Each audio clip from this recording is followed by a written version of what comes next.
Thank you everyone for being here. Before we talk about labor negotiations, I want to give a brief update regarding the new administration. Share this. I want to remind everyone that they can find our most current information on our webpage, cps.edu/new admin guidance, cps.edu/new admin guidance.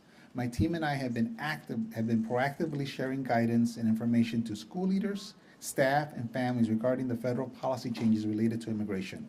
This includes Know Your Rights documents and trainings for families. I want to thank our family and community engagement team led by Fanny Diego Alvarez, who's joining us today, for hosting these in partnership with community organizations.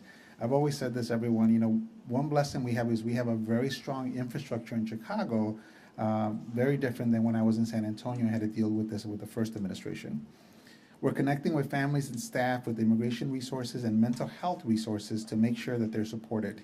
Earlier this week, we learned of an executive order to rescind the long-standing policy prohibiting certain enforcement actions at sensitive locations, including schools.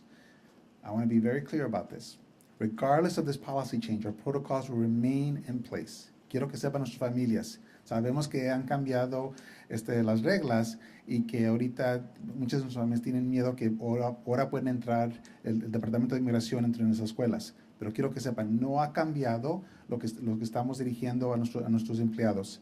CPS does not, and this is in accordance with the Illinois Trust Act and Chicago's Welcoming City Ordinance. One of the things that we always have to remember, there is complete alignment here between our state, our city, and our district. And so there are laws to protect. Quiero que sepan nuestras familias, siempre estamos trabajando juntos con el Estado y la ciudad y tenemos leyes del Estado y la ciudad para proteger familias. CPS does not ask for our family's immigration status. CPS will not coordinate with Immigration or Customs Enforcement or ICE. CPS does not share student records with ICE except in the rare case where a court order or there's a court order or consent from a parent or guardian. Quiero repetir, en nuestro distrito, no importa que han cambiado las reglas, nosotros nunca vamos a preguntar la información de nuestras familias sobre dónde, en su estado de inmigración. Nunca vamos a trabajar juntos con el Departamento de Inmigración y nunca vamos a compartir información de nuestros estudiantes sin el permiso de nuestros padres o en casos muy raros que tengamos una orden del corte. CPS will not allow ICE agents to access CPS facilities unless they provide a criminal judicial warrant signed by a federal judge. And by the way, even in that instance, we have dedicated lawyers on our legal team that will have to review those orders. We're not asking our staff to be lawyers. Quiero que sepan nuestras familias que siempre si viene alguien entre nuestras escuelas, van a tener que una orden del corte y hasta en esos tiempos, que son muy raros, todavía van a tener que trabajar con el departamento de nuestros abogados que tenemos aquí en CPS. So I want families to be assured our schools are safe. Quiero que sepan nuestras escuelas están seguras. And finally, CPS will not admit ICE agents into our schools based upon an administrative warrant, an ICE detainer, or other document issued by an agent enforcing civil immigration law. Quiero que sepan nuestros padres, no vamos a dejar el Departamento de Inmigración que entre en nuestras escuelas si no tienen una orden que esté válido por el corte, y otra vez tenemos abogados que van a tener que revisar esas órdenes. We have been hard at work internally, hosting webinars, giving guidance to train our school leaders, our appropriate school-based staff on how to handle dealing with ICE agents, or what to do if a student is stranded because their parent or guardian has been detained. I want to remind families to make sure that your students' emergency contact information is up to date, and we will continue to provide information and adjust our protocols to protect our school communities as the situation evolves. Quiero que sepan nuestras familias, lo más importante que tenemos que tener el contacto de información de otras personas que pueden levantar sus niños, pueden cuidar sus niños, porque siempre tenemos que estar en corriente y siempre vamos a dar más información. Esto es algo que vamos a estar corriente. So again, everybody, this is not a one and done. We're going to continue to stay on top of this. Now let me just switch topics to fact-finding. As you know, we've been negotiating in good faith with CTU since April. We've made significant progress in many areas, and there are some areas that still remain major sticking points. At this point in the process, both parties, and I have to remind everybody, both parties have agreed to enter the fact-finding to help resolve these issues. Fact-finding, by the way, has been in place since 2012. Every contract negotiation has leveraged fact-finding. Fact-finding was actually going to begin even earlier in the process. At the union's request, they asked to delay it, and we agreed. But it is just part of the normal process. It's been part of the normal process of every negotiation. I know this week the both parties are presenting to an independent fact finder who will issue recommendations for an agreement based on the evaluation of the evidence. It is my hope that we can use this process to agree on a mutual set of facts, move forward in a productive way, and find a resolution.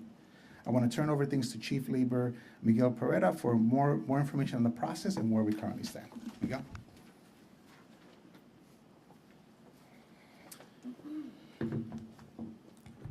All right. Hi, everyone. Miguel Pereda, Chief Labor Relations Officer for the district. Thank you, CEO.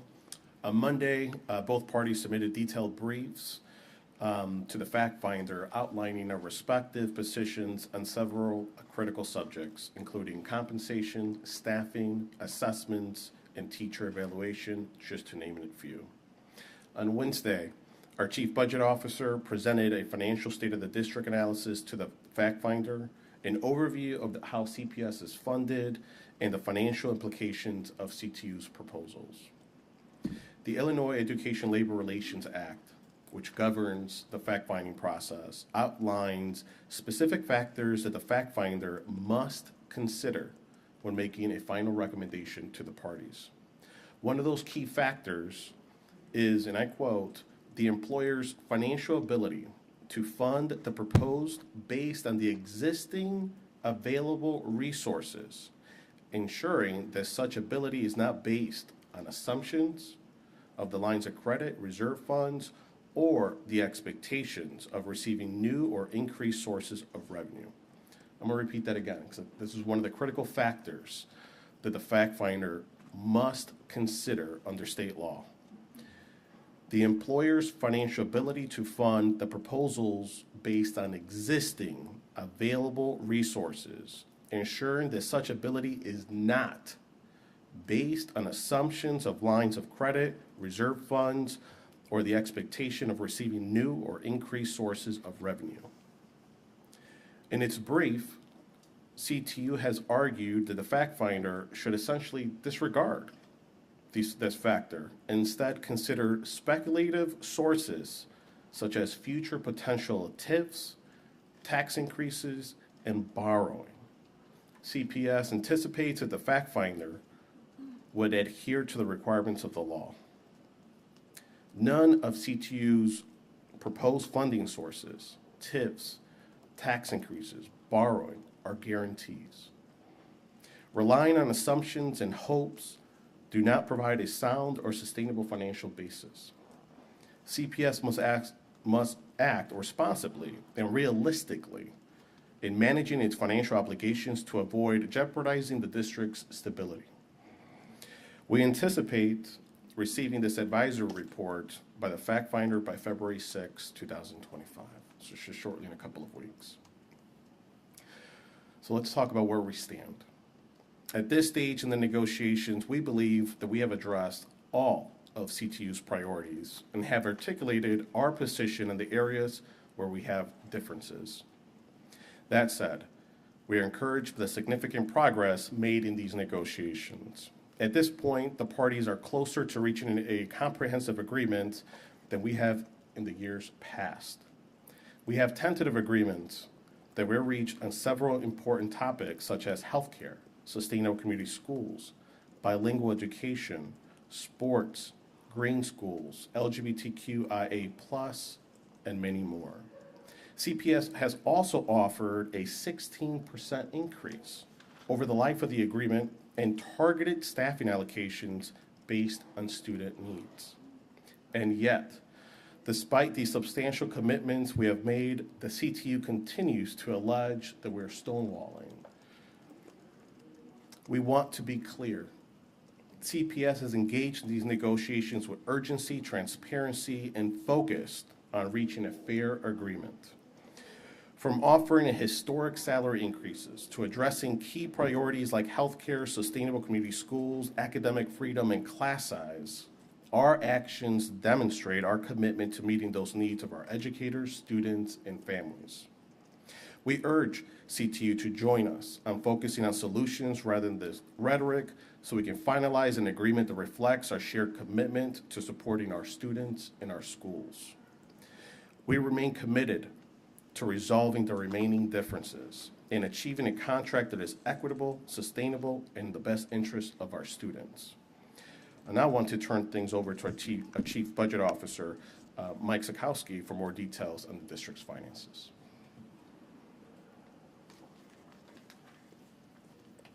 Good afternoon, Mike Sikowski, Chief Budget Officer. Thank you, Chief Peretta. One of the key disagreements is over what the district can afford when it comes to CTU's contract demands. The CTU continues to push a false narrative, claiming that CPS has over $1 billion in our reserves. This is not true, and I want to lay this out as plainly as I can. In 2014, CPS used a maneuver to borrow from the next year's revenue to pay for the current year's cost. It was advantageous to do this in 2014 to coincide with a shift in the schedule of disbursement of property tax revenue from the county. But it was a one-time, short-term fix to solve a budget crisis a decade ago. The legacy of that choice lives on, and there are three aspects of this that I want to highlight here. First, under CEO Martinez's administration, the district has worked hard to minimize borrowing during the school year because this borrowing comes with a cost that pulls money away from classrooms. But because this maneuver from 2014, CPS has had to continue using short-term borrowing for routine expenses. CPS still uses short-term borrowing to make payroll before property tax revenue comes in from the county. Second, at the end of the year, the fund balance is inflated on paper because CPS has essentially had to continue the practice of loaning itself money from the next year's budget to pay for this year's expenses. This is likely where CTU claims there is over $1 billion in reserves. But in reality, after all revenues and expenditures are considered, the district has $66 million in reserves, 3 days of operating expenses. This is a very small cushion for a district that has a $9.9 billion budget. If CPS had any significant level of reserves, we would not be borrowing over $1 billion at various points in the year just to make payroll. It is a precarious situation, but it shows how much we have stretched ourselves to get our students the resources they need. Third, the fact that we've done it once means that we can't do it again. We are really at the end of our rope. We need more revenue. The larger problem is structural. We have never been fully funded. So recently, we have had to rely on creative financing maneuvers to provide as much as we can for our students. Given all of the pressures right now, expiration of COVID relief funding, labor contracts, maintenance costs, and other cost pressures, it makes the need for additional revenue even more urgent. But while we push for additional revenue, the district's financial reality has guided our position at the negotiating table to ensure an affordable contract with CTU. We've been open since the spring that we will start next year with a $500 million deficit.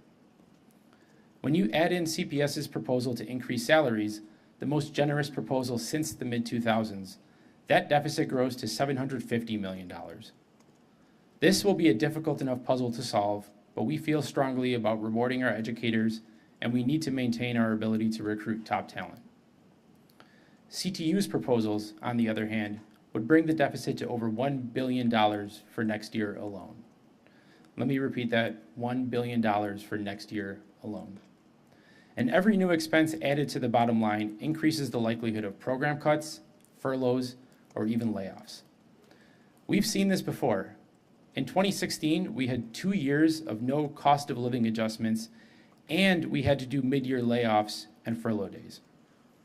In 2019, the only way we were able to finance the full 4-year contract was through the flexibility that was granted by pandemic aid. There's been references to increasing our deficit to $1 billion since we're already facing a $750 million deficit. Candidly, we are floored by this suggestion. This line of thinking is not only irresponsible, it is flat out reckless. We're confident that the fact finder will verify the district's precarious financial position, and we hope that this will convince the CTU to agree to a more realistic set of proposals and finally settle this contract. Because the truth of the matter is that we have a very generous proposal on the table. For more on that, I want to introduce my colleague, Chief Talent Officer Ben Felton.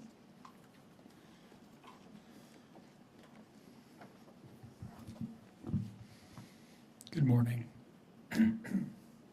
Excuse me. Thanks, Mike. Today I'm here to talk a little bit about staffing and raises in our compensation proposals. So on the raises that we've offered CTU, we have an agreement on the 4 to 5% COLA for years 3 and 4 of this contract. We're pleased about that. However, CTU is continuing to insist on a 5% COLA for the first 2 years of this next contract, while CPS is sticking with 4%. We think our proposal is a historic proposal that was made, and I want to be clear about this. This was made at the outset of negotiations in good faith. We didn't want to nickel and dime our employees. We didn't want to nickel and dime our teachers. We wanted them to understand that we value them and that they deserve fair compensation. We led with our strongest offer out of respect for our educators. This is what the district can afford at this point. We cannot afford more than that.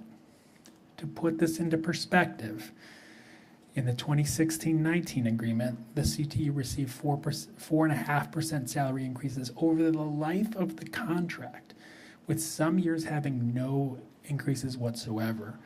In the 2019 agreement, when we were in a far better, we were staring down far smaller budget deficits, the CTU received 16% increases over 5 years. We're proposing it over 4.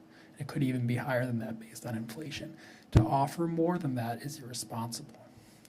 This proposal would continue to make CPS teachers among the highest paid teachers in the country, and the support staff, like teachers' assistants, would be the highest paid support staff in the country.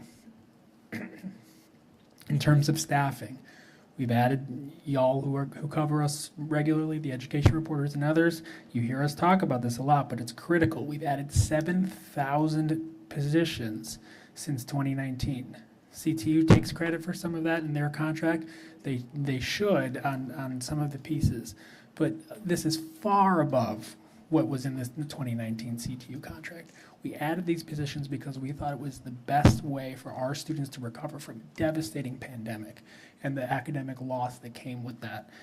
These additional staff have been targeted in the highest needs schools, and they've led to significant academic gains. 7,000 staff in our schools, that's about 14 more staff members in every school since 2019. We cannot keep adding more, given the budget situation that Chief Sikowski laid out. Our primary goal, let me say this again, our primary goal is preserving these positions and protecting the staff that's in our buildings, doing the hard work on behalf of our students and families every day. So we've agreed to some additions in this contract negotiation. It's based on increased student need. For example, more ELPTs to serve our English learners, and more support staff, including case managers, for students with disabilities. These are critical investments in some of our most vulnerable student populations, and we're proud to be able to make them. But that's it. That's all we can do. With these limited resources, we need to be strategic, and we need to be able to prioritize the areas of greatest need. CTU's current staffing proposals are just simply unaffordable. They're proposing adding thousands of more staff that would cost hundreds of millions of dollars. Those costs would compound for generations if the district was even able to sustain them in the out years, and we are highly skeptical that we would be able to. So let me say this. Candidly, if we agreed to their proposals, we would be jeopardizing the jobs of the existing staff members that we have. I'll say that again. If we agreed to their proposals, we would be jeopardizing the jobs of the staff that we currently have. We will not set ourselves up to add staff with one hand and then lay off or furlough our existing staff who've been in the classroom for years doing the work every day on behalf of children. We cannot have that.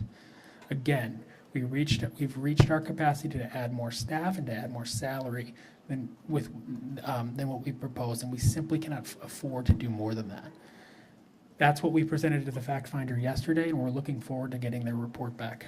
So I now want to turn it over to Chief Education Officer Bogdana Shakumbova for an update on some of the non-financial sticking points that remain. Thank you. Thank you, Ben. While we reached agreement on a number of non-financial issues, a remaining sticking point that I want to talk about today is around student assessments. I want to underscore the importance of having one set of facts that both parties can agree upon. CTU has accused us of wanting to drastically increase the number of standardized tests to our students. But this is just not accurate. What we are actually talking about are diagnostic screeners, which are not standardized high-stakes assessments. On the contrary, they're brief, age-appropriate assessments that help teachers to plan instruction that meets each student need and help them to continue to grow. CPS is proposing that students in grades 3 through 8 take a diagnostic test at the start of the school year just to see where they are academically. Then only students who are receiving interventions and targeted supports can take another test later in the year to evaluate how these interventions are working. For our students in kindergarten through 2nd grade, the screeners need to be more frequent. We recommend one screener at the start of the year, one in the middle, and one at the end. There are 2 reasons for this. The first one is that children at this age gain new skills incredibly quickly, and it is important to keep careful track of the progress that they're making. The second reason is that if children are struggling academically, we want to catch it early and to provide the appropriate interventions right away. These recommendations are nothing new. In fact, more than 90% of our schools are already implementing testing models that are in line or very often above our recommendations as a district. The issue we have with this right now, the assessment students take are based not on academic best practices, but on the vote taken by CTU members at their schools. This creates a lack of consistency across the district, which is not the best practice for our children. CPS is proposing what we believe to be a fair and a simple solution. Eliminate the practice of voting and implement consistent testing standards that we know to be valuable and that the vast majority of the CPS schools already have adopted. We hope that the fact-finding report will help guide resolution on this point, but at the very best, this claim that we are pushing more high-stakes standardized assessment just isn't true. I want to also underscore the fact that the strategic plan and the new accountability policy for the district are committing the district to move away from standardized assessments and focus on diagnostic and screener assessments that actually are more helpful to support the student academic needs. With all that, I want to turn things back to CEO Martinez for some closing remarks. Thank you, Chief Shakumbova. So before we open up to questions, I just want to reassure families. Amid all of the negotiations and all the changes coming down from the federal level, every day teaching and learning continues in our schools. I want to thank our principals, our teachers, our counselors, social workers, and support staff, everyone in our schools who are doing the work to help support our students as they grow and thrive. It is my hope that this fact-finding process smooths the path to an agreement that is financially sustainable, in line with our 5-year strategic plan, that rewards our educators, and most importantly, provides our children with a joyful, rigorous, and equitable learning experience that they deserve. We're happy to take questions, everyone. We'll start with questions on topic on negotiations, please. Hi, CEO. Okay, this might be a question for you and Mike. Mike mentioned that the projected deficit would grow to about $750 million under, I think, just the salary proposal you guys have offered. So I'm wondering if you can share the projected cost of CPS's offer to CTU at this point for each year of the life of the contract. And Mike, you also mentioned that you anticipate a difficult puzzle, like figuring out how to pay for that. If you can also talk about, even with that proposal, how you would close that budget gap. So I'll let Mike answer part of it, and I'll come in on the second part. Okay. Go ahead. Yes, thanks, Rima. So when we compare the cost of our proposal to the cost of CTU's proposal, we're looking at a difference of our proposal over 4 years is roughly $1.6 billion.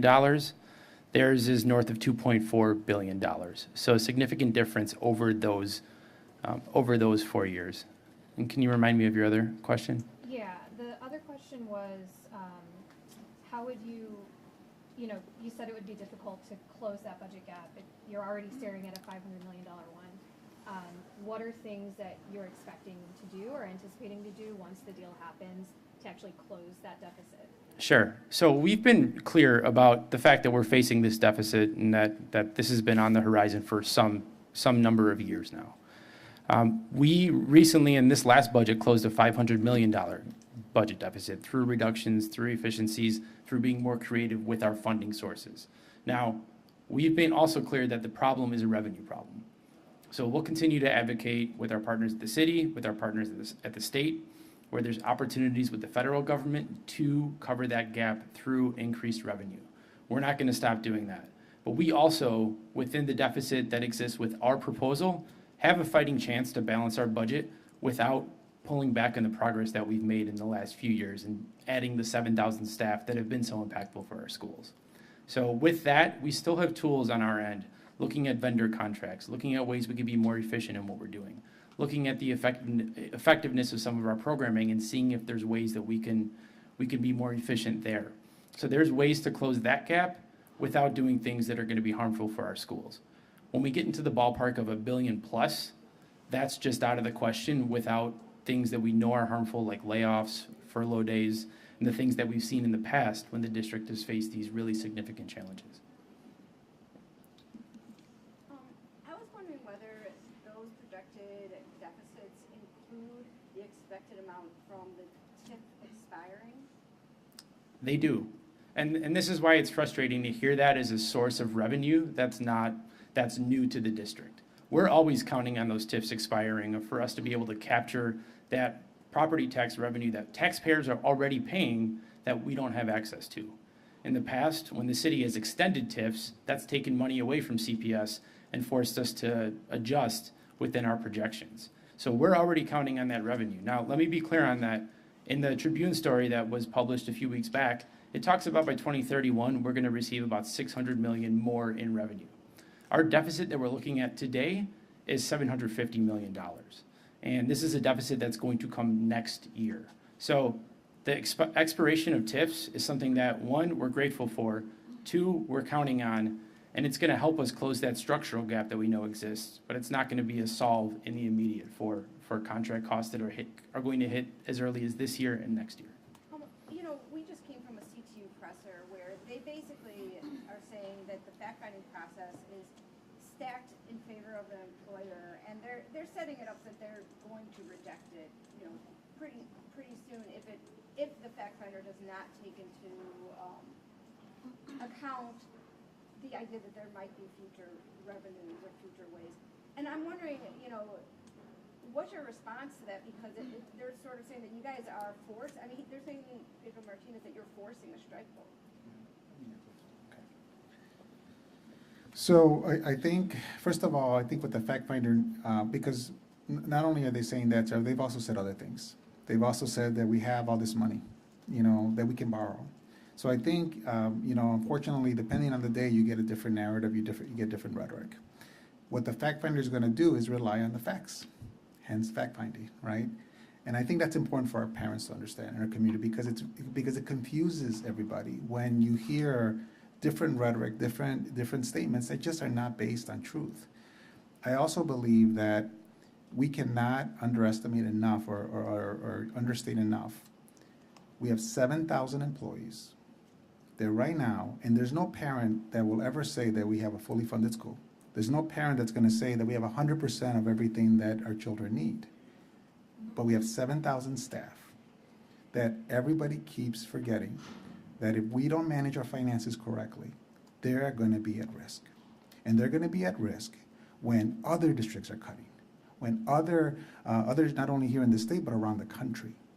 These are real risks, staff losing their jobs. And I think we continue to minimize that.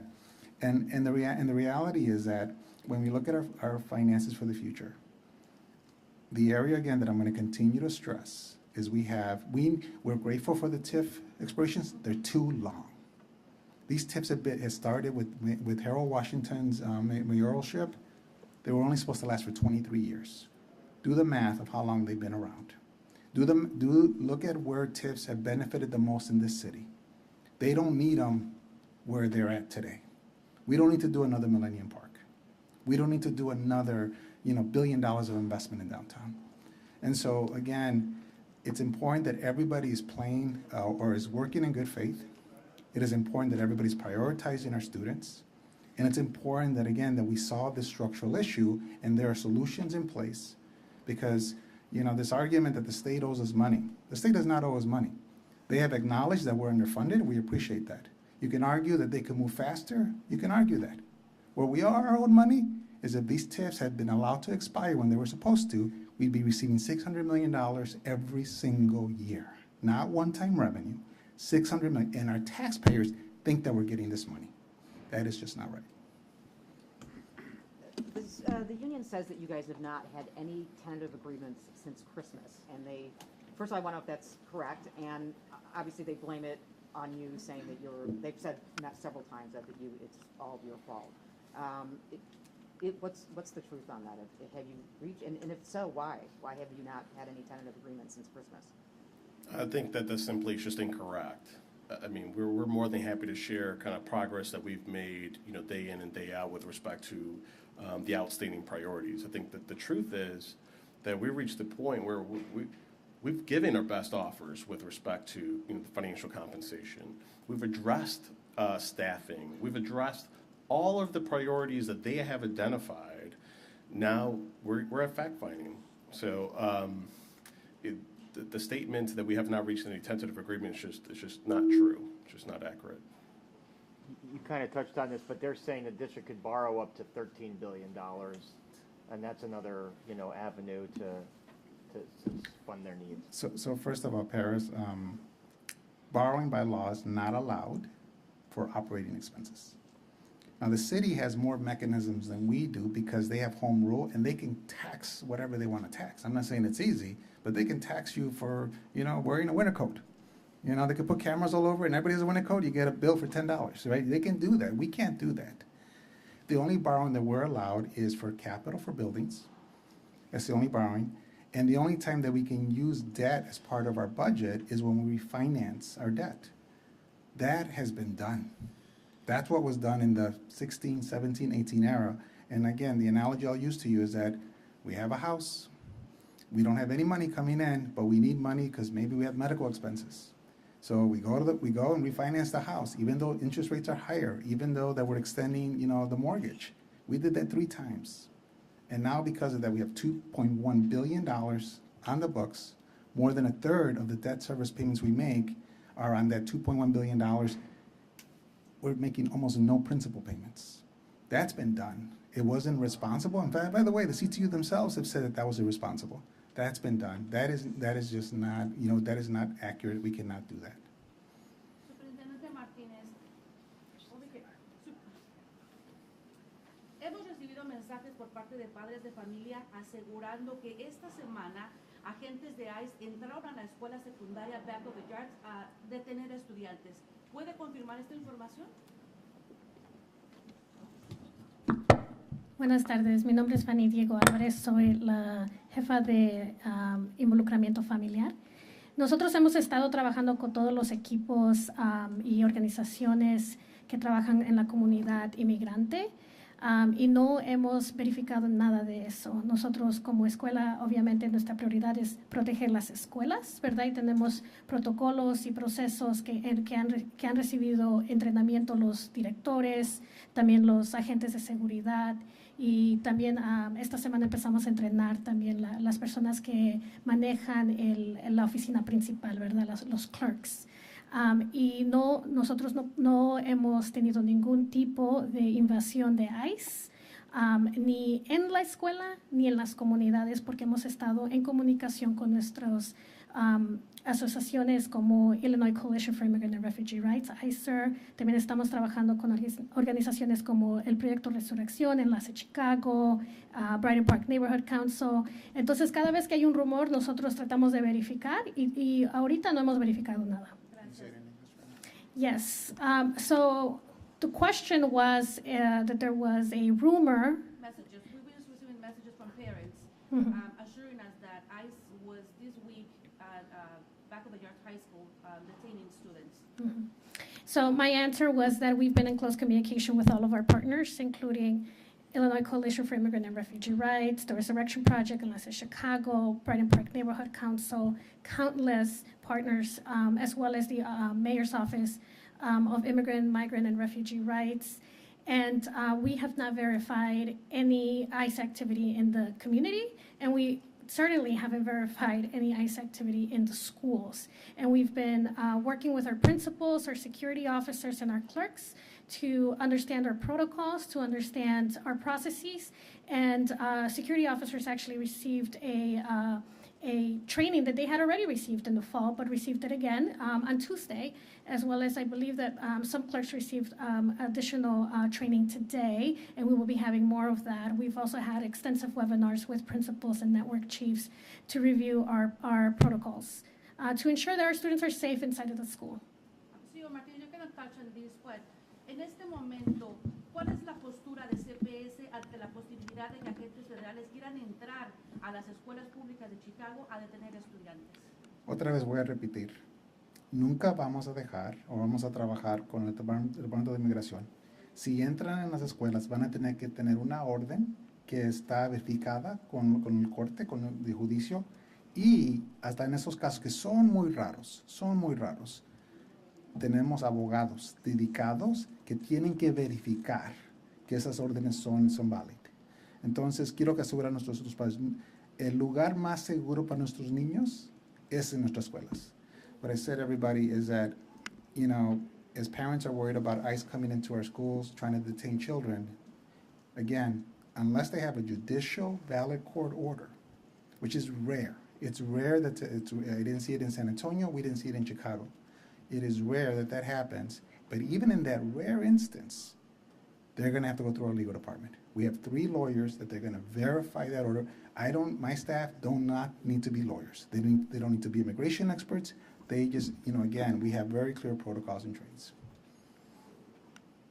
Other questions? I wanted to go back. Oh no, sorry. Comes after a 4-day weekend and a very cold winter day. We're not minimizing this, but we're looking very carefully to further analyze any attendance trends. For us also, other data points are important, such as the reports and the information we receive from educators, from our principals, from parents and families. So we need to be really working diligently to capture as much information as possible. We are remaining vigilant about this, but I think it's too early to draw conclusions. And if I may say this, right now as a community, we need to embrace each other, to provide calm, support, and focus to ensure our families and our students to be back in schools, as CEO iterated several times. Schools are a safe place, and we want to make sure that our students feel this way, they continue to come to school, and we'll continue to monitor the situation. But as of now, we don't have any evidence of clear trends. We also started being very proactive weeks ago, right? So we've been working with our partners and hosting Know Your Rights or workshops at our school sites. We have been, I myself attended one on Monday, or Tuesday, and we had about 140 parents virtually, right? Last week, we hosted another one at a different school, and we had about 60 parents virtually and about maybe 50 in person. And I'm attending those. My staff is attending those, and so many of our CPS staff is attending those so that we can also hear directly from parents what some of their questions are, and so that we can be adjusting our protocols and make sure that folks are understanding what information we want them to know, and then also where we can redirect them to, right? Because we're not legal experts, but we do work with immigration and legal services organizations that can be that support for them. And so those will continue. And our website, which is cps.edu//new guidance, new admin guidance, we are posting weekly the Know Your Rights workshops that are happening throughout Chicago. But in addition to that, we are hosting our own. And if a principal wants to host one, we're connecting them with the appropriate community-based organization in their area, because community-based organizations historically have always been that support for communities on the ground. They were that support during the first administration. They were that support at the height of COVID. They're that support now. So we want to make sure that principals, teachers, families are connected to the local CBOs. And we are obviously also connecting with those organizations as well as city and statewide organizations that are providing additional services to our families. Do you repeat that in Spanish? Yes. Algo que hemos estado haciendo es, estamos trabajando con nuestras diferentes organizaciones y diferentes asociaciones que están proveyendo talleres de Conoce tus derechos. Y esos talleres son muy importantes porque las familias están aprendiendo sobre sus derechos constitucionales, los derechos que tienen como residentes de Illinois y de Chicago. Y nosotros estamos asegurándonos que tenemos esos talleres en todo el distrito. Va a haber talleres que están realmente puestos en comunidades, en centros comunitarios, y va a haber otros talleres que nosotros mismos vamos a tener en las escuelas si los directores y los maestros nos piden ese tipo de recurso. Y aparte de eso, también tenemos una nueva página en nuestro website, a donde tenemos todos esos talleres, los talleres que sabemos que están sucediendo en la ciudad, los estamos haciendo una lista y haciéndolos disponible en la página web para que todos puedan ir ahí. La semana pasada tuvimos varios talleres y entrenamientos de Conoce tus derechos en asociación con Brighton Park Neighborhood Council y Enlace Chicago, y hemos tenido muy buena asistencia, y los padres ahí nos están haciendo buenas preguntas, y esas preguntas nos están ayudando definitivamente a pensar qué más podemos hacer como escuelas, pero también queremos asegurarles que las escuelas están seguras. Nosotros estamos trabajando con las organizaciones comunitarias, estamos trabajando con la ciudad para asegurarnos que estemos lo más seguro que podamos, ¿verdad? Entonces, realmente les queremos implorar a las familias que a lo mejor tienen alguna resistencia, que definitivamente sus hijos están seguros en las escuelas, y si tienen preguntas, llamen a su director, llamen a las maestras, llamen a las consejeras. Where can we find the list of future seminars? So you can go to cps.edu / new admin guidance. Yeah, and we're going to continue to make it easier for parents, so we'll continue to elevate it on our website. So again, we know this information is going to continue to be fluid. Other questions? I just Yes. have one more question. Yes, sir. On the contract. I mean, CTU said today that the only way they can ever get CPS to move, and this is obviously the last couple contracts, is to strike. Is this, are you fearing that this is the direction it's going to go, given the fact that they did say today they're kind of probably more than likely going to reject the fact-finding report? So let's break it down, right? So first of all, I think the fact-finding report is really important because, again, there's all this rhetoric and all these accusations that are just not accurate. They're not based on truth. Whether it's the accusation that we're stalling, we have more agreements today in this contract. We're further along than the last two contracts. We're barely in month 10, and we've already reached a significant amount of agreement, both that has been tentatively, documented, as well as even the CTU themselves are telling the members that they have significant agreements. So that's just one truth. The other is, because we have been acting in good faith, because we've been transparent with our staff, I'm going to say this: I don't see a scenario of a strike. I don't see it. If anything, what I see is parents being frustrated and being tired of, the back and forth, which I'm with parents on this. I think staff are tired of the rhetoric back and forth. I get consistently feedback from our staff that they appreciate that we continue to stay factual and professional. And so I am actually very pleased the fact that we have made so much progress so fast, and I credit 100% the staff that you see with me. They have been, not only them, but their team members. We bring experts. We listen to our teachers. I wasn't here for the last two negotiations, but I can tell you this team has acted always in good faith, and sometimes even when they're not respected. And so I'm really optimistic, Sarah. So again, the issue is going to be the same thing. There is a disagreement of what we can afford. The fact finder will shed some light on that. Again, go back to any interviews we've ever done. When have we said anything different to you in terms of our estimates, in terms of our challenges? We've been very consistent.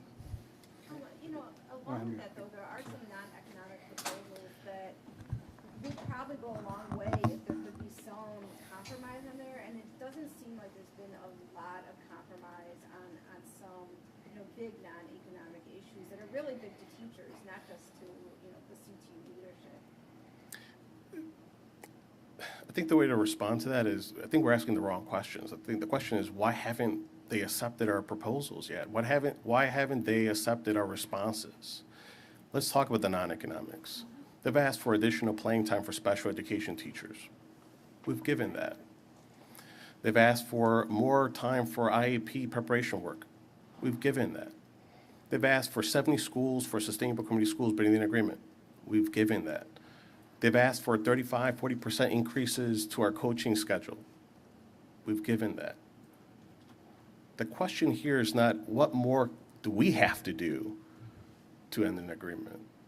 The questions that we should be asking is asking them, at what point are they going to compromise and come to the table to reach an agreement? We have given them 16% increase over 4 years. Our chief talent officer just provided you data with respect to the last couple of agreements. 4.5% increase with 2 years of zero furloughs and layoffs in 2016. 2019, 16% over 5 years. That was after a strike. We've offered 16% in September. Why are we still talking about compensation? Why are we still talking about the non-financial implications? They're masking the non-financial implications without actually stating all the facts. They want to talk about class size. Guess what? That has financial implications. The lower the class sizes, the more staff that we had to add. In terms of the academic freedom, we've given a comprehensive response. In fact, we've written it. So I think we have to ask the right questions to them is why haven't we reached an agreement? All the things that we've accomplished thus far together, why don't we have an agreement? Why are we at this point? I can tell you it's not from this on. On the point about Christmas that was asked a few questions ago, the fact that the union is claiming that you guys haven't made any TAs since then, can you specify what TAs if you guys have it, that's wrong. Yeah. Can you say what TAs you've made since Christmas? Honestly, things are just so fluid that I can't, give you a quick specific number. But again, in order to reach a tentative agreement, they have to say yes. So I think the question is, Well, can you give how many? examples? I'll give you an example. They've identified originally, what did I say, 150 something priorities. We identified, I think, 80, 90% of those priorities. And then in January, they also gave us another 60 or so priorities. We've given another I would say 60 to 70% of those comprehensive responses to each of those things. So in terms of the rhetoric that we haven't reached a tentative agreement, I think the question is, has CPS given you a comprehensive response to each of those? And the answer to that is yes. We've given a comprehensive response to each of CTU's proposals. The question is, why haven't they accepted that agreement? Have they given that feedback to the educators? The other thing I would also say is, so part of their strategy has been different this year. And so when you look at even their own documentation that I believe several of you reported on it, they came out with a 2-pager. One page was all green. Everything that there's been agreement, whether there's an actual written tentative agreement, by the way, that's on them. We're ready to sign anytime because all that is green. That is just evidence again about what Miguel is saying, because they've received comprehensive responses. Even on the second page, and I really appreciate this, they actually shared even where they even came down on some of those, and some of those that are in progress. So to say that, and by the way, all of that happened post, the December date they're saying. All of that happened post. So stalling, let's again, I think Miguel's asking the right question. What does stalling mean? Stalling means, oh, my team just stops going. Have you guys stopped going? They're going every day, including during the holidays. Stalling means we give no responses. You just heard our chief of labor. We're giving full responses. So again, the rhetoric continues, and this is why my biggest fear is not a strike, is that just parents are just frustrated. Because again, we just continue, and our staff get frustrated. That's what I see as the real risk.